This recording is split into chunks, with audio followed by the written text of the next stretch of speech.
Hello नमस्कार दोस्तों, आप सभी का स्वागत करते हैं आपके अपने यूट्यूब चैनल लर्नेट भैया के चैनल पर। फ्रेंड्स, आज की इस वीडियो में भारत का प्रायद्वीपीय पठार को कवर करेंगे। तो चलिए शुरू करते हैं। प्रायद्वीपीय पठार में सबसे पहले जानते हैं कि प्रायद्वीप किसे कहा जाता है। ठीक है, तो प्रायद्वीप ऐसे स्थलखंड को कहा जाता है जो तीन ओर से समुद्र से घिरा हो, उसे प्रायद्वीप कहा जाता है। जैसे कि मान लेते हैं ये आपका ये स्थल का है और स्थल तीन ओर से पानी से घिरा हो, उसे ये पानी हो गया या तो जल बोल सकते हैं। तो जल से घिरा हो उसे क्या कहा जाता है? प्रायद्वीप। जैसे कि आप देख सकते हैं भारत का ये मैप है। भारत का मैप जो है वो तीन ओर से पानी से घिरा हुआ है। जैसे कि पश्चिम में क्या है? पश्चिम में अरब सागर से घिरा हुआ है। दूसरा, पूरब में बंगाल की खाड़ी से घिरा हुआ है और दक्षिण में हिंद महासागर से घिरा हुआ है आपका। और वही बात करें कि द्वीप किसे कहा जाता है, तो ऐसा स्थल भाग जो चारों तरफ से द्वीप चारों तरफ से पानी या समुद्र से घिरा हो, उसे द्वीप कहा जाता है। अब जानते हैं कि पठार किसे कहते हैं। तो जमीन का ऐसा स्थल भाग जो समतल ऊपर उठा हो, उसे पठार कहा जा सकता है। जैसे कि आपका एक ज़मीन हो गया और ज़मीन के ऊपर ऐसा स्थल भाग जो ऊपर उठा हो और समतल हो, तो उसे क्या कहा जाता है? पठार। भारत के प्रायद्वीपीय पठार की औसत ऊंचाई की बात करें तो 600 से 900 मीटर इसकी ऊंचाई है। तो याद रखेंगे कि भारत की प्रायद्वीपीय पठार की औसत ऊंचाई कितनी है? 600 से 900 मीटर। और भारत के प्रायद्वीपीय पठार का उत्तर से दक्षिण की लंबाई की बात करें तो उत्तर से दक्षिण की लंबाई है 1600 किलोमीटर और पूर्व से पश्चिम की लंबाई कितनी है? 1400 किलोमीटर। याद रखेंगे, उत्तर से दक्षिण 1600 किलोमीटर और पश्चिम से पूर्व की लंबाई 1400 किलोमीटर। भारत का जो प्रायद्वीपीय पठार है वो पश्चिम से पूर्व की ओर ढलान है। तो याद रखेंगे कि भारत का जो प्रायद्वीपीय पठार है कैसा है? पश्चिम से पूर्व की ओर ढलान में है। भारत का प्रायद्वीपीय पठार यह गोंडवाना लैंड का हिस्सा है। तो याद रखेंगे भारत का प्रायद्वीपीय पठार किस लैंड का हिस्सा है? तो गोंडवाना लैंड का हिस्सा है। भारत का सबसे पुराना भूभाग प्रायद्वीपीय पठार ही है। इनका निर्माण किस कारण से हुआ है? तो समुद्र के अंदर ज्वालामुखी के अवसाद के निक्षेपण से, यानी समुद्र के अंदर कोई ज्वालामुखी के फटने के कारण उनसे निकलने वाले लावा के बाहर निकलने के कारण उनके कारण वहाँ पर प्रायद्वीपीय पठार का निर्माण हुआ। और ये कब हुआ था? तो आर्कियन युग के आग्नेय चट्टान से इसका निर्माण हुआ था प्रायद्वीपीय पठार का। अब बात करते हैं कि प्रायद्वीपीय पठार का विस्तार कौन कौन से राज्यों में है। तो दक्षिण पूर्वी राजस्थान में इसका विस्तार मिलता है। झारखंड, पश्चिम बंगाल, मध्य प्रदेश, ओडिशा, तमिलनाडु, छत्तीसगढ़, महाराष्ट्र, कर्नाटक जैसे राज्यों में आपको प्रायद्वीपीय पठार का विस्तार आपको पाया जाता है। हम लोगों ने पढ़ा था कि ये आपका हिमालय का पर्वत है और ये थार मरुस्थल के बारे में भी अगले लेक्चर में पढ़ेंगे। उत्तर का मैदान के बारे में तो हम लोग ने कवर कर लिया। प्रायद्वीपीय पठार तो अभी कवर कर रहे हैं और पश्चिमी तटीय मैदान, पूर्वी तटीय मैदान को भी आगे चलकर कवर करेंगे।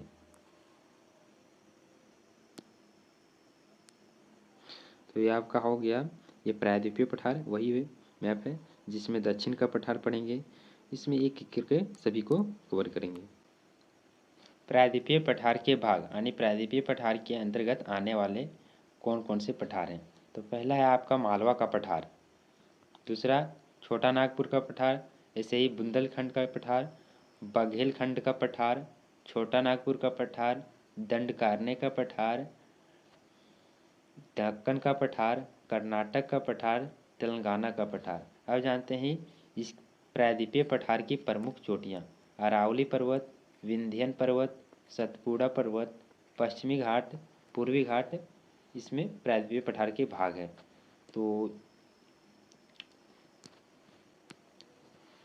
दंडकारण्य पठार का विस्तार महाराष्ट्र, छत्तीसगढ़, तमिलनाडु, आंध्र प्रदेश ओडिशा जैसे राज्यों में है। और वही बात करें कि दंडकारण्य पठार से कौन सी नदी बन निकलती है, तो इंद्रावती नदी बहती है, जिसे बस्तर की जीवन रेखा के नाम से जाना जाता है। तो इंद्रावती नदी को किस नाम से जाना जाता है, तो बस्तर की जीवन रेखा के नाम से। गुजरात की पहाड़ियाँ, तो गुजरात की पहाड़ियाँ उत्तर से दक्षिण की ओर कौन कौन से हैं, उत्तर से दक्षिण की ओर क्रम से हैं ये। कच्छ की पहाड़ियाँ, मांडव की पहाड़ियाँ, बरदा, गिरनार, गिर की पहाड़ियाँ। तो ये आपका गुजरात की पहाड़ियाँ उत्तर से दक्षिण की ओर क्रम से है। महाराष्ट्र की पहाड़ियों की बात करें तो ये आपका क्रम से अजंता की पहाड़ियाँ हैं, बालघाट की पहाड़ी, गाविल घाट, सतमाला की पहाड़ी, हरिश्चंद्र की पहाड़ी।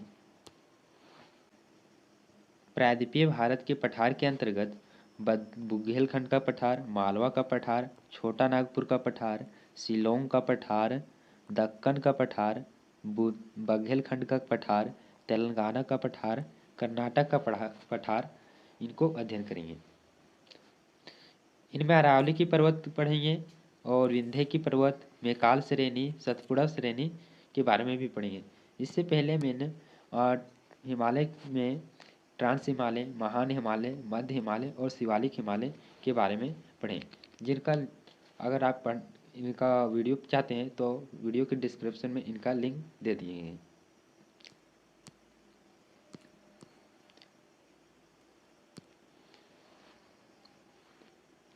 मालवा का पठार, इनका विस्तार राजस्थान, गुजरात, मध्य प्रदेश राज्यों में है। तो याद रखेंगे कि मालवा का पठार का विस्तार किस किस राज्यों में, तो आपका राजस्थान में आए, गुजरात और मध्य प्रदेश जैसे राज्यों में। तो आपका ये मालवा का पठार कहाँ पड़ जाता है, तो आपको देख सकते हैं ये हरा कलर से जो है वो आपका मालवा का पठार है। और ये मालवा का पठार कौन कौन से राज्य में आता है, तो राजस्थान, गुजरात का क्षेत्र और मध्य प्रदेश के क्षेत्रों में इनका विस्तार है। मालवा के पठार का निर्माण लावा बेसाल्ट चट्टान से हुआ है। तो फ्रेंड्स याद रखेंगे कि मालवा के पठार का निर्माण किससे हुआ है, तो लावा बेसाल्ट चट्टान से। और यही लावा बेसाल्ट चट्टान से काली मिट्टी का निर्माण भी हुआ है। और काली मिट्टी को किस नाम से भी जाना जाता है, तो कपासी मिट्टी के नाम से जाना जाता है। क्यों जाना जाता है, क्योंकि कपासी मिट्टी कपास के लिए काफ़ी ज़्यादा उपजाऊ मिट्टी है। मालवा का पठार अरावली और विंध्य पर्वत के बीच में स्थित है फ्रेंड्स। तो याद रखें कि मालवा का पठार कौन कौन से पर्वत के बीच में स्थित है, तो अरावली और विंध्य पर्वत के बीच में स्थित है।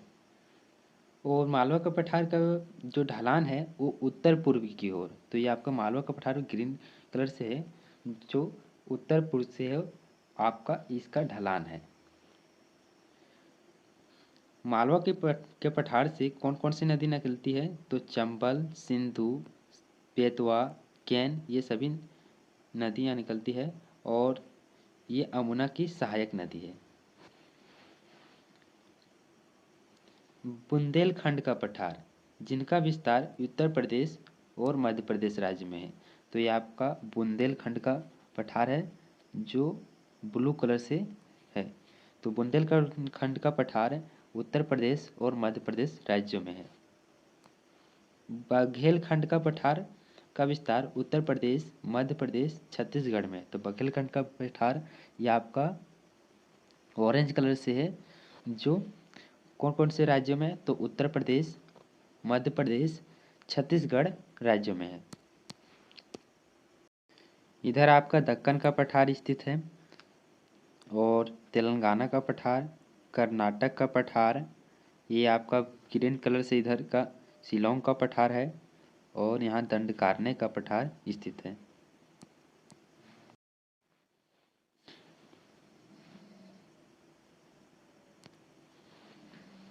छोटा नागपुर का पठार, छोटा नागपुर के पठार का विस्तार झारखंड, छत्तीसगढ़, उड़ीसा और पश्चिम बंगाल राज्य में है। तो इसको देखते हैं मैप में, तो ये आपका छोटा नागपुर का पठार हो गया, जिसे येलो कलर से देख सकते हैं आप। तो छोटा नागपुर का पठार का विस्तार कौन कौन से राज्यों में है, तो झारखंड, छत्तीसगढ़, उड़ीसा, पश्चिम बंगाल। छोटा नागपुर पठार में कौन सा खनिज अधिक मात्रा में पाया जाता है? तो फ्रेंड्स याद रखेंगे कोयला।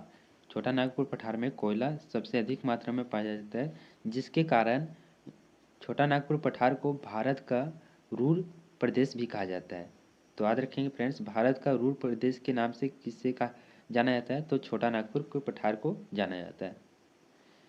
तो छोटा नागपुर पठार में 3 पहाड़ियाँ हैं। छोटा नागपुर पठार में 3 पठार हैं। यहाँ आपका 3 पठार हो जाएगा। तो छोटा नागपुर पठार में आपका 3 पहाड़ियाँ हैं। रांची का पठार, दूसरा हजारीबाग का पठार, तीसरा कोडरमा का पठार। तो याद रखेंगे फ्रेंड्स कि छोटा नागपुर के पठार के अंतर्गत कितने पठार आते हैं? 3 पठार, रांची का पठार, हजारीबाग का पठार, कोडरमा का पठार। दामोदर नदी भ्रंश घाटी में होकर बहती है। तो रांची का पठार और हजारीबाग के पठार के बीच में दामोदर नदी बहती है। तो याद रखेंगे कि रांची के पठार और हजारीबाग के पठार के बीच में कौन सी नदी बहती है? तो दामोदर नदी, जिसे आप इस भाग को भ्रंश घाटी भी बोल सकते हैं। यानी कोई पहाड़ है और पहाड़ के बीच में जो नदी बहती है उसे भ्रंश घाटी कहते हैं। और हजारीबाग के पठार में ही पारसनाथ की चोटी स्थित है। और ये पारसनाथ की चोटी झारखंड के गिरिडीह जिला में स्थित है। तो याद रखेंगे फ्रेंड्स कि पारसनाथ चोटी झारखंड के किस जिला में स्थित है? तो गिरिडीह जिला में स्थित है। और पारसनाथ की चोटी की ऊंचाई की बात करें तो 1365 मीटर इसकी ऊंचाई है। और ये छोटा नागपुर के पठार की सबसे ऊंची चोटी है। तो फ्रेंड्स याद रखेंगे छोटा नागपुर पठार की सबसे ऊंची चोटी कौन सी है? पारसनाथ, जिसकी ऊंचाई है 1365 मीटर और ये झारखंड के गिरिडीह जिला में स्थित है। कोडरमा का पठार जादूगोड़ा की खान स्थित है। तो याद रखें कि कोडरमा के पठार में कौन सी खान स्थित है? जादूगोड़ा की खान, और ये यूरेनियम की खान के रूप में जाना जाता है। और जादूगोड़ा की खान झारखंड के किस जिले में है? तो सिंहभूम जिला में स्थित है।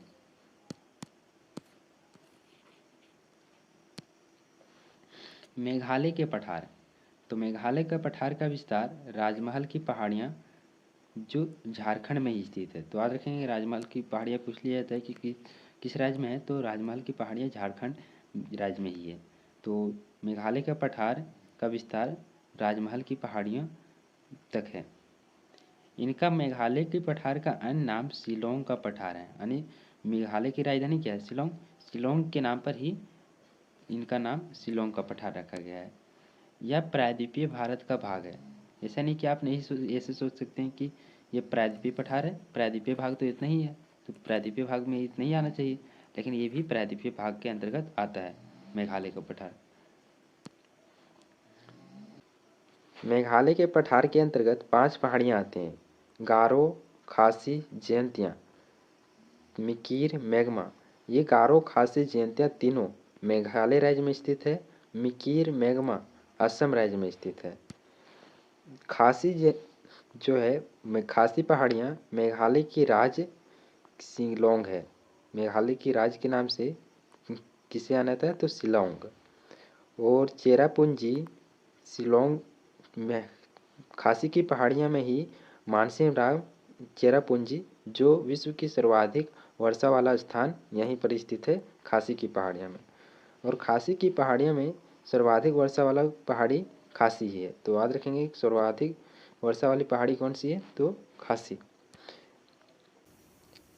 पठार इनमें भारत के कौन कौन से पठार है? तो मालवा का पठार, बुंदेलखंड का पठार, बघेलखंड का पठार, दक्कन का पठार, छोटा नागपुर का पठार, शिलोंग का पठार, जिसे मेघालय का पठार भी आप बोल सकते हैं, दंडकारण्य का पठार, तेलंगाना का पठार, कर्नाटक का पठार। ये सभी भारत के प्रायद्वीपीय भारत का पठार है। प्रायद्वीपीय भारत के पठार देख सकते हैं कि मैप में कौन कौन से मालवा का पठार, बुंदेलखंड का पठार, बघेलखंड का पठार, शिलोंग का पठार जिसे मेघालय का पठार भी आप कह सकते हैं, छोटा नागपुर का पठार, दंडकारने का पठार, तेलंगाना का पठार, दक्कन का पठार, कर्नाटक का पठार। आपके एग्ज़ाम के पॉइंट ऑफ व्यू से जो इम्पोर्टेंट था मैंने आपके एग्ज़ाम के पॉइंट ऑफ व्यू से वही पठार को आप लिए हैं। प्रायद्वीपीय भारत की प्रमुख चोटियाँ, जिनमें पहली चोटी का नाम है अरावली पर्वत। अरावली पर्वत का निर्माण कैम्ब्रियन युग से पहले हुआ। तो फ्रेंड्स याद रखें, अरावली पर्वत का निर्माण किस युग से पहले हुआ? तो कैम्ब्रियन युग से पहले। इनकी लंबाई कितनी है? तो ये अरावली पर्वत की लंबाई 800 किलोमीटर है। और अरावली पर्वत सबसे प्राचीन मोड़दार या वलित पर्वत है। तो फ्रेंड्स याद रखें कि वो अरावली पर्वत जो है वो सबसे प्राचीन वलित पर्वत है। और अरावली पर्वत को अवशिष्ट पर्वत के नाम से भी जाना जाता है। तो फ्रेंड्स अरावली पर्वत का अन्य नाम क्या है? तो अवशिष्ट पर्वत। अवशिष्ट पर्वत अरावली पर्वत का अन्य नाम है। अरावली पर्वत का विस्तार की बात करें तो विस्तार है इनका गुजरात के पालमपुर, राजस्थान, हरियाणा, दिल्ली तक फैला हुआ है। अरावली पर्वत की सबसे ऊंची चोटी गुरु शिखर है। तो फ्रेंड्स याद रखें, अरावली पर्वत की सबसे ऊंची चोटी कौन सी है? गुरु शिखर। एग्जाम में कई बार इनसे क्वेश्चन बना है, तो याद रखेंगे। तो गुरु शिखर की ऊंचाई की बात करें, यहाँ लंबाई ना होकर यहाँ ऊंचाई होगा। आप लोग सुधार लेंगे अपने नोटबुक में। तो गुरु शिखर की ऊंचाई की बात करें तो 1722 मीटर गुरु शिखर की ऊंचाई है। और गुरु शिखर में माउंट आबू की पहाड़ियाँ स्थित है और इसकी ऊंचाई है 1158 मीटर गुरु माउंट आबू की ऊंचाई है। तो फ्रेंड्स माउंट आबू की ऊंचाई कितनी है? 1158 मीटर। और ये किस पर्वत शिखर में स्थित है? तो गुरु शिखर में इसकी स्थित है। माउंट आबू में दिलवाड़ा का जैन मंदिर स्थित है। तो माउंट आबू में ही कौन सा मंदिर स्थित है? तो दिलवाड़ा का जैन मंदिर ही किस पर्वत पर स्थित है? तो याद रखें फ्रेंड्स, दिलवाड़ा का जैन मंदिर माउंट आबू में स्थित है।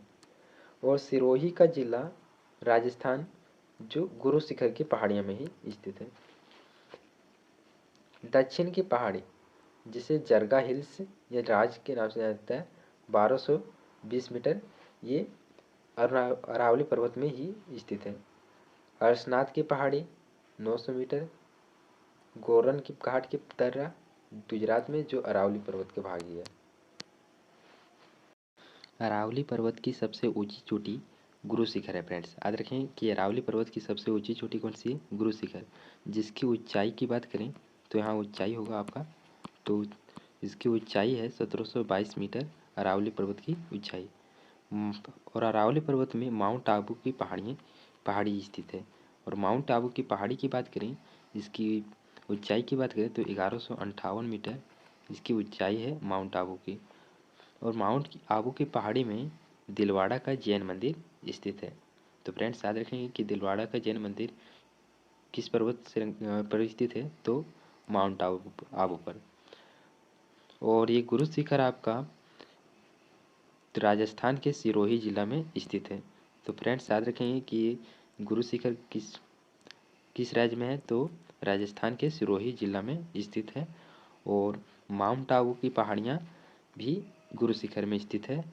और दिलवाड़ा का जैन मंदिर किस पर्वत पर स्थित है? तो माउंट आबू पर। अरावली की पहाड़ियाँ के अन्य पर्वत के बारे में जानते हैं। तो रायसीना की पहाड़ी जो दिल्ली में है, और रायसीना की पहाड़ी पर राष्ट्रपति भवन बनाया गया है। तो फ्रेंड्स याद रखें कि राष्ट्रपति भवन किस पहाड़ी पर बनाया गया है, और इससे एग्जाम में कई बार क्वेश्चन बना ही है। तो राष्ट्रपति भवन रायसीना की पहाड़ी पर बना हुआ है, याद रखेंगे। और रायसीना की पहाड़ी अरावली पर्वत का भाग है। दक्षिण की पहाड़ी, दक्षिण का पहाड़ी है अरावली का दक्षिण की पहाड़ी है जरगा हिल्स, जिसे राज के नाम से भी जाना जाता है। और इसकी ऊंचाई की बात करें तो 1220 मीटर इसकी ऊंचाई है। हर्षनाथ की पहाड़ी जिसकी ऊंचाई है 900 मीटर। तो हर्षनाथ पहाड़ी की ऊंचाई कितनी है? 900 मीटर में इसकी ऊंचाई है। गोरन घाट दर्रा अरावली पर्वत का ही भाग है और ये गुजरात में स्थित है। विंध्य पर्वत। विंध्य पर्वत का विस्तार मालवा के पठार के दक्षिण में 1120 मीटर की तक है, यहाँ तक होगा। तो विंध्य पर्वत का विस्तार कहाँ से कहाँ तक है, तो मालवा के पठार के दक्षिण में 1120 मीटर तक में फैला हुआ है। और इनकी ऊंचाई की बात करें, विंध्य पर्वत की ऊंचाई कितनी है, तो 200 से 600 मीटर इनकी ऊंचाई है। तो फ्रेंड्स, विंध्य पर्वत का ऊंचाई कितनी है, 200 से 600 मीटर के बीच में। दक्षिण भारत तथा उत्तर भारत को विंध्य पर्वत अलग करती है। तो फ्रेंड्स याद रखेंगे कि दक्षिण भारत और उत्तर भारत को कौन से पर्वत से श्रृंखला अलग करती है, तो विंध्य पर्वत। जैसे कि आप देख सकते हैं, ये विंध्याचल का पर्वत या विंध्य का पर्वत है, और ये विंध्य का पर्वत दो भागों में बांटता है, दक्षिण का पर्वत भारत और दूसरा उत्तर का भारत, यानी भारत को दो भागों में बांटता है, उत्तर का भारत और दूसरा दक्षिण का भारत। और विंध्य के पर्वत में ही पन्ना की खान स्थित है। और ये पन्ना की खान किस राज्य में है, तो फ्रेंड्स पन्ना की खान राजस्थान राज्य में स्थित है।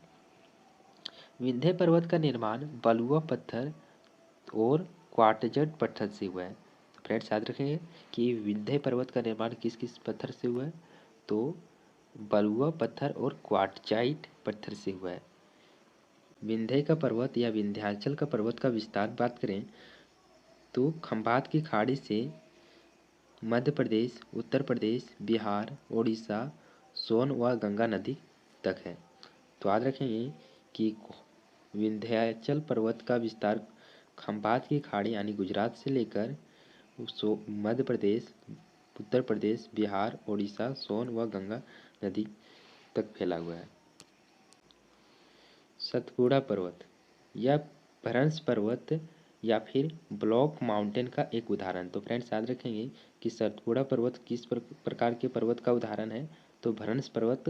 और भ्रंश पर्वत को और किस नाम से जाना जाता है, तो ब्लॉक माउंटेन के नाम से भी जाना जाता है। तो भ्रंश पर्वत का उदाहरण है सतपुड़ा पर्वत। और सतपुड़ा पर्वत के अंतर्गत 3 पहाड़ियाँ आती हैं। कौन कौन से, राजपीपला पहाड़ियाँ, महादेवी पहाड़ियाँ, मेकाल पहाड़ियाँ। और ये राजपीपला पहाड़ियाँ किस राज्य में, तो गुजरात मध्य प्रदेश में, महादेवी की पहाड़ियाँ मध्य प्रदेश में, और मेकाल की पहाड़ियाँ मध्य प्रदेश में। सतपुड़ा पर्वत व मध्य प्रदेश दोनों की सबसे ऊंची चोटी धूपगढ़ है।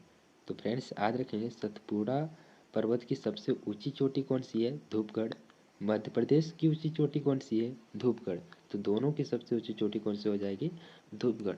और धूपगढ़ की ऊंचाई कितनी क्या है, 1350 मीटर में इसकी ऊंचाई है धूपगढ़ की। मेकाल पहाड़ी में अमरकंटक की पहाड़ी आती है। और ये अमरकंटक की पहाड़ी की ऊंचाई की बात करें, तो 1192 मीटर में इनकी ऊंचाई है अमरकंटक की पहाड़ी। इससे नर्मदा और सोन नदी निकलती है। तो अमरकंटक की पहाड़ी से कौन सी नदियाँ निकलती है, तो नर्मदा और सोन नदी का उद्गम स्थल अमरकंटक की पहाड़ी ही है। नोट देख लेते हैं, नोट क्या कह रहा है। सतपुड़ा पर्वत के उत्तर में नर्मदा नदी, सतपुड़ा पर्वत के दक्षिण में ताप्ती नदी बहती है। तो फ्रेंड्स याद रखेंगे कि सतपुड़ा पर्वत के उत्तर में कौन सी नदी बहती है, तो नर्मदा नदी, और सतपुड़ा पर्वत के दक्षिण में ताप्ती नदी बहती है। पंचमढ़ी। पंचमढ़ी सतपुड़ा पर्वत का एकमात्र हिल स्टेशन है। और पंचमढ़ी को सतपुड़ा की रानी के नाम से भी जाना जाता है। तो फ्रेंड्स याद रखेंगे कि पंचमढ़ी को किस नाम से जाना जाता है, तो सतपुड़ा की रानी के नाम से जाना जाता है। और पंचमढ़ी सतपुड़ा पर्वत का एकमात्र हिल स्टेशन है। और इनकी ऊंचाई की बात करें पंचमढ़ी की, तो 1334 मीटर इनकी ऊंचाई है फ्रेंड्स।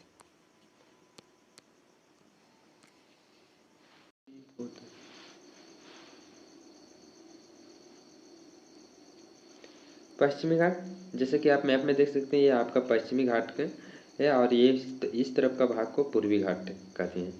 और पश्चिमी घाट को अन्य नाम क्या है? तो याद रखेंगे फ्रेंड्स, पश्चिमी घाट का अन्य नाम सह्याद्री है। इनकी लंबाई की बात करें, पश्चिमी घाट की लंबाई कितनी है? तो ये आपका पश्चिमी घाट है और पश्चिमी घाट की लंबाई है 1200 से 1600 किलोमीटर के बीच में इनकी लंबाई है। इनका विस्तार ताप्ती नदी से कन्याकुमारी तक है और ये ताप्ती नदी महाराष्ट्र राज्य में बहती है। तो याद रखेंगे फ्रेंड्स कि पश्चिमी घाट का विस्तार कहाँ से कहाँ तक है? तो ताप्ती नदी से लेकर कन्याकुमारी यानी गुजरात से बोल सकते हैं और कन्याकुमारी तक। पश्चिमी घाट की चौड़ाई की बात करें तो पश्चिमी घाट की उत्तर में चौड़ाई है 50 किलोमीटर और दक्षिण में इनकी चौड़ाई की बात करें तो इनकी चौड़ाई है 80 किलोमीटर। तो फ्रेंड्स याद रखेंगे ये पश्चिमी घाट ये आपका हो गया। तो पश्चिमी घाट का उत्तर में ये आपका उत्तर हो गया, उत्तर में इसकी चौड़ाई है 50 किलोमीटर और दक्षिण में इनकी चौड़ाई है 80 किलोमीटर। इनकी ऊंचाई की बात करें, पश्चिमी घाट की ऊंचाई कितनी है? तो 1000 किलोमीटर की, सॉरी यहाँ मीटर होगा। तो पश्चिमी घाट की ऊंचाई कितनी है? तो 1000 मीटर। पश्चिमी घाट का विस्तार कौन कौन से राज्यों में है? तो गुजरात, महाराष्ट्र, गोवा, कर्नाटक, केरल, तमिलनाडु राज्यों में है। पश्चिमी घाट को दो भागों में बांटा गया है, पहला उत्तरी सह्याद्री भाग में, दूसरा दक्षिणी सह्याद्री में। तो फ्रेंड्स याद रखिए कि पश्चिमी घाट को कितने भागों में बांटा गया है? तो दो भागों में, उत्तरी सह्याद्री और दक्षिणी सह्याद्री। पश्चिमी घाट की सबसे ऊंची चोटी अनाईमुदी है जो केरल राज्य में स्थित है। तो फ्रेंड्स याद रखेंगे कि पश्चिमी घाट की सबसे ऊंची चोटी कौन सी है? तो पश्चिमी घाट की सबसे ऊंची चोटी की बात करें तो अनाईमुदी, ये जो केरल राज्य में स्थित है और इनकी ऊंचाई है 2695 मीटर। पश्चिमी घाट की प्रमुख चोटियाँ कौन सी है? तो पहला है आपका महाबलेश्वर है। महाबलेश्वर की पहाड़ी की ऊंचाई है 1450 मीटर और ये महाबलेश्वर की चोटी किस राज्य में है? तो महाराष्ट्र राज्य में है। महाबलेश्वर की पहाड़ी से कृष्णा नदी निकलती है। तो फ्रेंड्स याद रखेंगे कि महाबलेश्वर से की पहाड़ी से कौन सी नदी निकलती है? कृष्णा नदी। ब्रह्मगिरी की पहाड़ी की ऊंचाई है 1450 मीटर और ये किस राज्य में है? तो ये कर्नाटक राज्य में। महाबलेश्वर और की पहाड़ी तो महाराष्ट्र राज्य में है, ब्रह्मगिरी की पहाड़ी कर्नाटक राज्य में और ब्रह्मगिरी की पहाड़ी से कावेरी नदी निकलती है। तो ये था हम लोगों का पश्चिमी घाट, जिसे दो भागों में बांटा गया है, उत्तरी सह्याद्री और दक्षिणी सह्याद्री।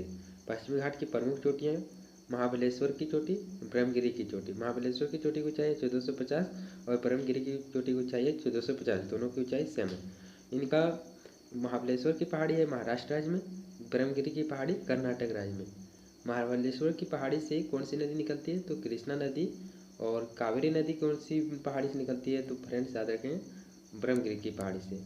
अनायमुदी जो भारत के केरल राज्य में स्थित है और इसकी ऊंचाई है 2695 मीटर में इनकी ऊंचाई है फ्रेंड्स। तो याद रखेंगे अनायमुदी की ऊंचाई कितनी है? 2695 मीटर। और अनायमुदी जो है पश्चिमी घाट और दक्षिण भारत की सबसे ऊंची चोटी है। तो फ्रेंड्स याद रखेंगे कि पश्चिमी घाट की सबसे ऊंची चोटी कौन सी है? अनायमुदी। और दक्षिण भारत की सबसे ऊंची चोटी कौन सी है? तो अनायमुदी। दोनों का आंसर एक ही है। दूसरा है कार्डेमम की पहाड़ी और ये किस राज्य में स्थित है? तो केरल राज्य में स्थित है। इसे कार्डेमम की पहाड़ी को इलायची की पहाड़ी भी कहा जाता है और ये केरल के मसालों का उद्यान है। कार्डेमम की पहाड़ी क्या है? केरल के मसालों का उद्यान, यानी यहाँ कार्डेमम की पहाड़ी में मसालों का खेती किया जाता है। नीलगिरी की पहाड़ी का विस्तार कर्नाटक, केरल और तमिलनाडु राज्यों में है। और नीलगिरी की पहाड़ी में ही पश्चिमी घाट, पूर्वी घाट आपस में मिलते हैं। तो फ्रेंड्स याद रखें कि कौन सी पहाड़ी में पश्चिमी घाट, पूर्वी घाट आपस में मिलते हैं? तो नीलगिरी की पहाड़ी में जाकर आपस में मिलते हैं। नीलगिरी की पहाड़ी की सबसे ऊंची चोटी कौन सी है? तो ढोड़ा बेटा नीलगिरी की पहाड़ी की सबसे ऊंची चोटी है और ये भारत के केरल राज्य में स्थित है। कौन से राज्य में स्थित है? तो केरल में राज्य में स्थित है। और इसकी ऊंचाई की बात करें तो 2637 मीटर में इनकी ऊंचाई है ढोड़ा बेटा की। और दक्षिण भारत की दूसरी सबसे ऊंची चोटी कौन सी है? तो ढोड़ा बेटा दक्षिण भारत की सबसे ऊंची चोटी है। और दक्षिण भारत की सबसे ऊंची चोटी कौन सी है, यानी पहली ऊंची चोटी कौन सी है? अनाईमुदी। या तो पश्चिमी घाट की सबसे ऊंची चोटी अनाईमुदी। धोड़ा बेटा में टोडा जनजाति स्थित है। फ्रेंड्स याद रखेंगे, धोड़ा बेटा में टोडा जनजाति निवास करते हैं। शांत घाटी जो केरल में स्थित है, यहाँ सदाबहार वन पाए जाते हैं। यानी शांत घाटी में कौन सा वन पाए जाते हैं? तो सदाबहार वन पाए जाते हैं। और यहाँ जैव विविधता प्रसिद्ध है। पलानी की पहाड़ी किस राज्य में है? तो याद रखेंगे फ्रेंड्स, पलानी की पहाड़ी तमिलनाडु राज्य में स्थित है। यहाँ इस मैप में देख सकते हैं कि अन्य चोटियाँ कौन सी हैं। तो मांडव की पहाड़ी गुजरात में है, बारदा पहाड़ी, गिर पहाड़ी जो गुजरात में है, कालसुबाई चोटी, महाबलेश्वर चोटी, ब्रह्मगिरी चोटी, ढोड़ा बेटा, अनाईमुदी, ये सभी पश्चिमी घाट की चोटी है। अब बात करते हैं पूर्वी घाट की चोटी। महेंद्रगिरी की चोटी, अन्नामलाई की चोटी, जवादी, सेवराय, ऐसे ही चोटी आपका पूर्वी घाट की चोटी है। तो आप देख सकते हैं कि ये आपका पश्चिमी घाट हो गया और ये आपका पूर्वी घाट है। पश्चिमी घाट की प्रमुख चोटियाँ आप देख सकते हैं इस तरफ है आपका मांडव पहाड़ियाँ, बारदा पहाड़ियाँ, गिर पहाड़ियाँ, कलुसाई पर चोटी, महाबलेश्वर की चोटी, ब्रह्मगिरी की चोटी, ढोड़ा बेटा, अनाईमुदी, ये सभी पश्चिमी घाट की चोटियाँ हैं। वही बात करें कि पूर्वी घाट की चोटी कौन कौन सी है? महेंद्रगिरी की चोटी, पेली कोंडा की चोटी, ज्वादी चोटी और आदि आदि चोटियाँ पूर्वी घाट की चोटियाँ हैं। पूर्वी घाट की पहाड़ियाँ नल्लामलाई की पहाड़ी आंध्र प्रदेश में, वेलुकोंडा की पहाड़ी आंध्र प्रदेश में, पालकोंडा की पहाड़ी आंध्र प्रदेश में, नगारी की पहाड़ी आंध्र प्रदेश में, शेषाचलम की पहाड़ी आंध्र प्रदेश में, जवादी की पहाड़ी तमिलनाडु में, सेवराई की पहाड़ी तमिलनाडु में, पंचमलाई की पहाड़ी तमिलनाडु में, सिरुमलाई की पहाड़ी तमिलनाडु में, पलानी की पहाड़ी तमिलनाडु में। यह आपका क्रम से था उत्तर से दक्षिण की ओर। जैसे कि आप मैप में भी देख सकते हैं कि आपका क्या है, उत्तर नॉर्थन से और साउथन तक है। तो ये आपका नल्लामलाई की पहाड़ी हो गया, वेनुकोंडा की पहाड़ी हो गया, पालकोंडा की पहाड़ी हो गया, नगारी की पहाड़ी हो गया। तो ये 5 को कहाँ किस राज्य में है? तो आंध्र प्रदेश में। यूपी मतलब आंध्र प्रदेश। अब बात करते हैं कि 5 को कौन कौन से, ये 5 को कौन के राज्य में? जवादी की पहाड़ी, सेवराई की पहाड़ी, पंचमलाई की पहाड़ी, सिरुमलाई की पहाड़ी, पलानी की पहाड़ी और वरुसांध की पहाड़ी, ये तमिलनाडु राज्य में स्थित है। पूर्वी घाट की पहाड़ी का विस्तार ओडिशा, आंध्र प्रदेश, केरल, तमिलनाडु राज्यों में है। तो फ्रेंड्स याद रखेंगे कि पूर्वी घाट की पहाड़ी का विस्तार कौन कौन से राज्यों में? ओडिशा, आंध्र प्रदेश, केरल, तमिलनाडु राज्य में। और पूर्वी घाट की पर्वत जो है वो असतत पर्वत श्रृंखला है, यानी टूटा फूटा पर्वत श्रृंखला है। यानी कोई पर्वत यहाँ है तो यहाँ, और कोई पर्वत यहाँ है तो, यानी सतत नहीं है, लगातार कोई पर्वत श्रृंखला नहीं है। यानी कि सभी कोई पर्वत श्रृंखला टूटा फूटा हुआ है, बिखरा हुआ है। तो आप बोल सकते हैं कि पूर्वी तटीय मैदान में, पूर्वी घाट में पर्वत जो है टूटा फूटा पाए जाते हैं। और पूर्वी घाट में महानदी बहती है और ये उड़ीसा राज्य में है। नीलगिरी पहाड़ी जो तमिलनाडु में स्थित है और 800 किलोमीटर में फैला हुआ है। पूर्वी घाट की बात करें, पूर्वी घाट का उड़ीसा में चौड़ाई इसकी कितनी है? तो 200 किलोमीटर। याद रखेंगे कि पूर्वी घाट की उड़ीसा में कितनी चौड़ाई है? 200 मीटर। और वह तमिलनाडु में चौड़ाई की बात करें तो 100 मीटर में इनकी किलोमीटर में होगा, तो यहाँ भी किलोमीटर में। तो तमिलनाडु का चौड़ाई कितनी 100 किलोमीटर। पूर्वी घाट की ऊंचाई कितनी है 760 किलोमीटर में इनकी ऊंचाई है पूर्वी घाट का। पूर्वी घाट पर्वत बंगाल की खाड़ी के समांतर है। तो ये आपका पूर्वी घाट जो पर्वत है वो बंगाल की खाड़ी के समांतर स्थित है। पूर्वी घाट की सबसे ऊंची चोटी कौन सी है तो फ्रेंड्स याद रखें महेंद्रगिरी पूर्वी घाट की सबसे ऊंची चोटी है। और ये महेंद्रगिरी किस राज्य में है तो आपका उड़ीसा राज्य में स्थित है। महेंद्रगिरी पूर्वी घाट की सबसे ऊंची चोटी है। इसकी ऊंचाई की बात करें तो 1501 मीटर पूर्वी घाट की ऊंचाई है। और पश्चिमी घाट की सबसे ऊंची चोटी कौन सी थी तो अनाईमुदी। प्रायद्वीपीय पठार के अंतर्गत आने वाले अन्य पठार मालवा का पठार लावा निर्मित इनका निर्माण लावा निर्मित पठार से हुआ है। और ये इनमें काली मिट्टी भी इसी कारण से पाई जाती है। इनका विस्तार मध्य प्रदेश दक्षिण पश्चिम राजस्थान में फैला हुआ है। बुंदेलखंड का पठार बुंदेलखंड का विस्तार ग्वालियर पठार व हिंदी श्रेणी के बीच में है। और बुंदेलखंड का पठार में उत्खात भूमि प्रदेश पाए जाते हैं। छोटा नागपुर का पठार छोटा नागपुर का पठार का विस्तार राजमहल की पहाड़ियों से लेकर महानदी तक फैला हुआ है। और छोटा नागपुर पठार में खनिज संसाधनों से भरपूर है यानी यहाँ पर कोयला और खनिज पाए जाते हैं।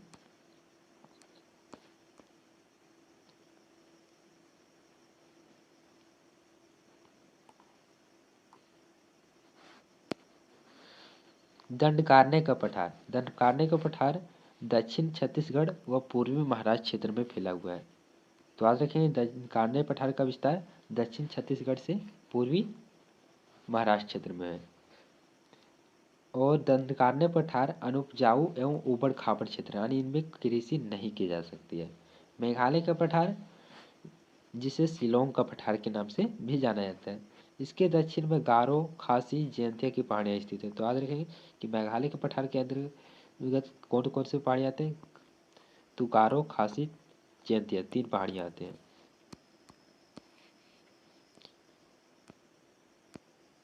दक्कन के पठार को 3 भागों में बांटा गया। पहला दक्कन लावा पठार यह दक्कन लावा का पठार का निर्माण लावा निर्मित पठार से हुआ है। और काली कपासी मिट्टी इसी कारण मिलती है। तेलंगाना का पठार तेलंगाना के अंदरूनी भाग को तेलंगाना का पठार कहते हैं। गोदावरी नदी इसे 2 भागों में बांटती है यानी तेलंगाना का पठार को क्या करती है गोदावरी नदी 2 भागों में इसे बांटती है। मैसूर का पठार लोएस्क पठार है। और यह मैसूर के पठार में बाबा वेदन की पहाड़ी भी स्थित है।